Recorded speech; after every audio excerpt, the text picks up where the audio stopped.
छत्तीसगढ़ संस्कृत विद्या मंडल की merit list में फर्जीवाड़े का खुलासा किया है हरिभूमि और आईएनएच की टीम ने। और अब दूसरा बड़ा खुलासा किया है हरिभूमि और आईएनएच की टीम ने। टॉपर्स कांड में ये नया खुलासा है और सिस्टम बेजान, ये कैसा इम्तिहान, ये सवाल है और सवाल का जवाब तो तलाश ही रहे कि जिम्मेदार कौन।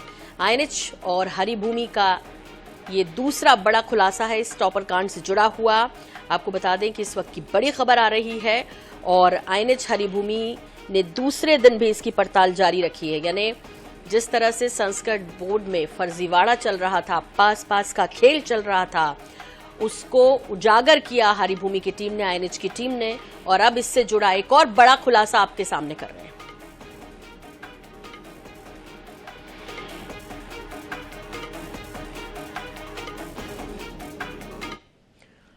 तो मामला पूरा आपको समझा देते हैं। छत्तीसगढ़ संस्कृत विद्या मंडल की मेरिट लिस्ट में फर्जीवाड़े का खुलासा आईएनएच हरिभूमि की टीम ने किया था कल, जिसके बाद प्रदेश भर में तहलका मच गया है। लेकिन जैसे जैसे पड़ताल आगे बढ़ रही है, फर्जीवाड़े की परत दर परत कुछ और चीजें सामने आ रही हैं जो कि चौंका रही हैं। आपके साथ भी साझा करेंगे। टॉपर्स कांड में अब एक नया खुलासा हुआ है। आईएनएच हरिभूमि की पड़ताल जब आगे बढ़ी तो हमने पाया कि छात्रों की उत्तर पुस्तिकाओं में अलग अलग हैंडराइटिंग है। जी हम बात कर रहे हैं उन 10 छात्रों की जो कि टॉप 10 में शामिल हैं। आप भी देखिए, ये तो शुरुआत है।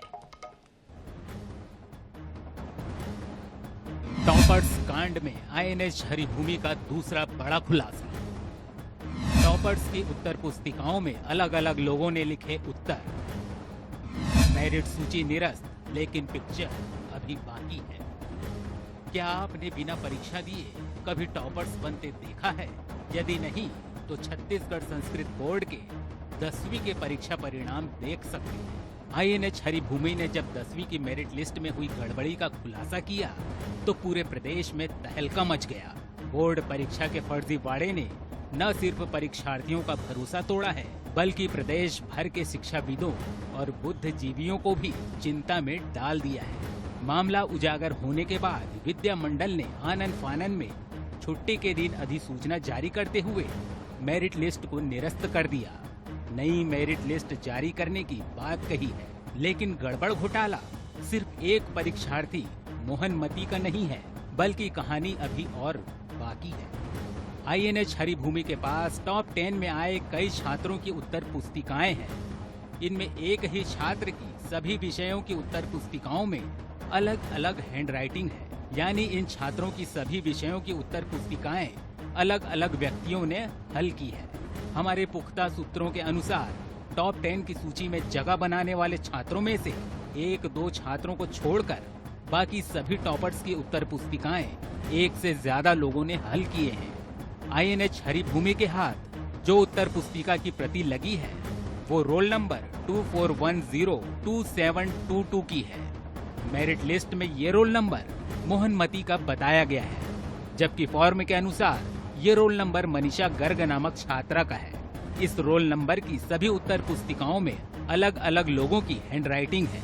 यानी कि साफ है कि इस रोल नंबर के सभी विषयों के सवाल किसी एक छात्र ने हल न करके अलग अलग लोगों ने हल किए हैं। मनीषा गर्ग भी मोहनमती की तरह दीपांशु संस्कृत उच्चतर माध्यमिक विद्यालय औरदा खरसिया की छात्रा है। मनीषा के अलावा हमारे पास सरस्वती संस्कृत उच्चतर माध्यमिक विद्यालय दारीमुड़ा के छात्र संतोष की भी उत्तर पुस्तिका है, जिसे 10वीं की कक्षा में मेरिट लिस्ट में 9वां स्थान हासिल हुआ है। इस रोल नंबर की भी सभी उत्तर पुस्तिकाओं में अलग अलग हैंडराइटिंग है। यानी कि धांधली बड़े स्तर पर हुई है। सिर्फ 1-2 टॉपर नहीं, बल्कि पूरे आधे से ज्यादा टॉपर की उत्तर पुस्तिकाओं में गड़बड़ी है। यदि पूरे मामले की जाँच की जाए तो धांधली की कई परतें खुलेंगी। हैरत की बात यह है कि शासकीय विद्यालय से एक भी छात्र मेरिट लिस्ट में नहीं है, जबकि कई स्कूल ऐसे हैं जहां के 3-3 छात्रों ने मेरिट लिस्ट में जगह बनाई है। खबर यह है कि केवल टॉपर्स ही नहीं, बाकी छात्रों को उत्तीर्ण करने के लिए यूपी की तर्ज पर पास फेल का खेल खेला गया है। जो लोग सामान्य तरीके से माध्यमिक शिक्षा मंडल की परीक्षा उत्तीर्ण नहीं कर पाए, उनमें से बहुतों ने संस्कृत बोर्ड की परीक्षा दी है। कई परीक्षा केंद्रों पर अलग अलग विषयों के प्रश्न पत्र अलग अलग लोगों से हल कराए गए हैं। निष्पक्ष और विस्तार से जांच होने पर इस मामले में बड़ा खुलासा होना निश्चित है।